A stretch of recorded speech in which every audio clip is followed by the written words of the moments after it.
Hello दोस्तों, जय हिंद। दोस्तों, आज इस वीडियो के अंदर हम लोग एक यूनिक या कह सकते हैं कि एक काफी महत्वपूर्ण जानकारी जानेंगे। ठीक है, तो आइए चलिए देखते हैं क्या है। तो जैसे कि हम लोग गॉड है ना, इसे क्या कहा गया, इसे ईश्वर, या तो हम लोग इसको भगवान, या इसे कह सकते हैं कि प्रभु, या अलग अलग कह सकते हैं कि अल्लाह भी कहा जाता है। ठीक है, तो आज हम लोग देखते हैं कि गॉड का अर्थ क्या होता है। ठीक ना, ये थोड़ा सा यूनिक जानकारी है जो थोड़ी बहुत हमें जानना चाहिए, और इस टाइप की जानकारी रखने से हमारे अंदर कह सकते हैं कि कुछ एक अच्छी विचार जो है बनता है। तो चलिए आइए देखते हैं गॉड का मतलब क्या होता है।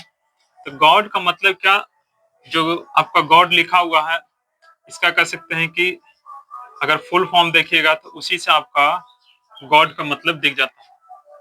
तो जी का अर्थ होता है जनरेटर।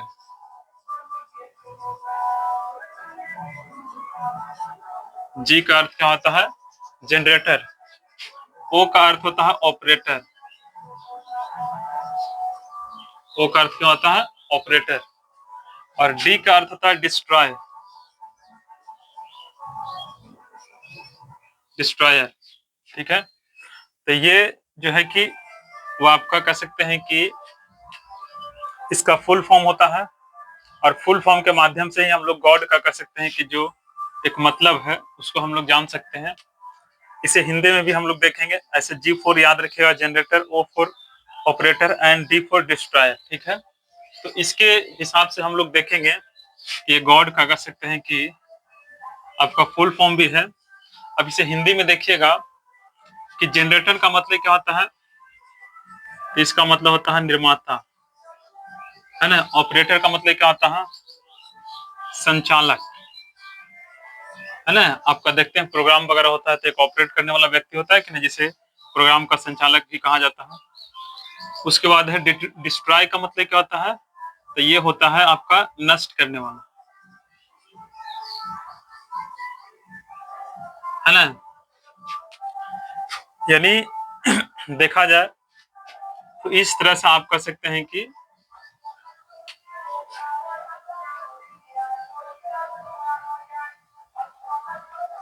गॉड का कह सकते हैं कि ये फुल फॉर्म होता है। और एक सबसे कह सकते हैं कि सुंदर, जो आपका जिसे हम लोग भगवान कहते हैं, तो इस भगवान का शाब्दिक अर्थ क्या है। इस भगवान का कह सकते हैं कि जो शब्द है उसके अंदर ही कह सकते हैं कि आपका इसका अर्थ छुपा हुआ है। और वास्तव में कह सकते हैं कि भगवान का मतलब एक ऐसे चीजों से तात्पर्य है जिसके बिना कह सकते हैं कि किसी का जीवन संभव नहीं है। ठीक है, तो ऐसे भी कहा जाता है कि ईश्वर के बिना किसी का जीवन नहीं चल सकता है। तो आइए देखते हैं कि इसका मतलब क्या होता है। तो हम लोग आज भगवान का कह सकते हैं कि जो एक अर्थ होता है उसको भी जानने का प्रयास करेंगे। देखिए, भगवान,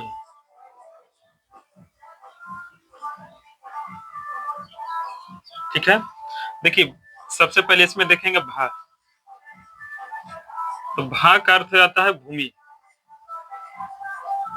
ठीक है, आपको पता है कि पृथ्वी की ऊपरी सतह क्या कहते हैं, भूमि कहते हैं। यानी देखा जाए तो भूमि के बिना जीवन संभव नहीं है ना।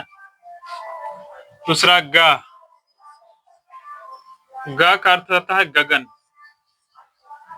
इसे आकाश भी कहा जाता है। ठीक है, उसके बाद व, तो व हो जाता है वायु। व का अर्थ क्या होता है, वायु। अब व के अंदर ही आग छुपा हुआ। ठीक है, तो आस होता है आग, या इसी को अग्नि भी कहते हैं। क्या कहते हैं, अग्नि। और एक आपका शब्द है न, क्या है, न। तो इसे नीर, या इसे जल भी कहा जाता है। अब आइए देखिए, आप यह समझिए कि भगवान जो है का मतलब क्या है, और किस तरह से ये भगवान सबको जनरेट किया गया है। ठीक है, क्योंकि ये सारे चीज जो है वो सभी जीवों के लिए क्या है, जरूरी है। इसके बिना जीवन चलना संभव नहीं है। तो इस तरह से कह सकते हैं कि जिससे हमारा जीवन बना भी है, यह कह सकते हैं कि जिससे हमारा जीवन चल रहा है, इसी से हमारा कह सकते हैं कि जीवन बना है। 1 2 3 4 5 ऐसे भी कहता है कि 5 तत्वों से ये शरीर बना है, और ये 5 तत्व से ही ये शरीर क्या है, चल रहा है। इसे कह सकते हैं कि चलाने के लिए 5 तत्व की क्या आवश्यकता होती है, और यही 5 तत्व आपका ईश्वर के रूप में भी है। तो इस तरह से कह सकते हैं कि आप समझ सकते हैं, ठीक है, कि गॉड का अर्थ क्या होता है, यानी गॉड का पूरा नाम यानी फुल फॉर्म क्या होता है, जिसे हम लोग ईश्वर, भगवान, प्रभु या अल्लाह भी कहा जाता है, ठीक है, अल्लाह भी कहते हैं, ठीक है। जिसमें आपका जी का अर्थ होता है जनरेटर, जिसको बोलते हैं निर्माता, ओ का अर्थ होता है ऑपरेटर, जिसका अर्थ होता है संचालक, और डी का अर्थ होता है डिस्ट्रॉयर, जिसको बोलते हैं नष्ट करने वाला, है ना। अब इसी को कह सकते हैं कि हिंदू धर्म के अंदर जो है एक बहुत अच्छा बात कहा गया है, जिसमें आपको जनरेटर जो है वो किसको कहा गया है, ब्रह्मा को, ठीक है, और ऑपरेटर किसको कहा गया है, विष्णु जी का, और डिस्ट्रॉयर किसको कहा गया है, शिव, जो आपका शिव भगवान है ना, उन्हें क्या कहा गया, डिस्ट्रॉयर कहा गया। तो इस तरह से कह सकते हैं कि ये हिंदू धर्म के अंदर 3 जो कह सकते हैं कि प्रमुख देवता के रूप में जो है वो जाने जाते हैं, और इन्हीं को कह सकते हैं कि आपको ब्रह्मा, विष्णु और शिव के रूप में जाना जाता है। तो इस तरह से आप गॉड का पूरा नाम भी याद रखिएगा। ये काफी कह सकते हैं कि एक थोड़ी जानकारी जो है वो काफी कह सकते हैं कि एक महत्वपूर्ण जानकारी के रूप में, तो आप इस तरह से याद रखिएगा। तो इस तरह कह सकते हैं कुछ यूनिक जानकारी है, जिसको अलग अलग कर सकते हैं कि और जानकारी जो हम लोग वीडियो के माध्यम से सीखेंगे। तो आज का कर सकते हैं कि जानकारी यहीं तक रहेगा। तब तक के लिए जय हिंद।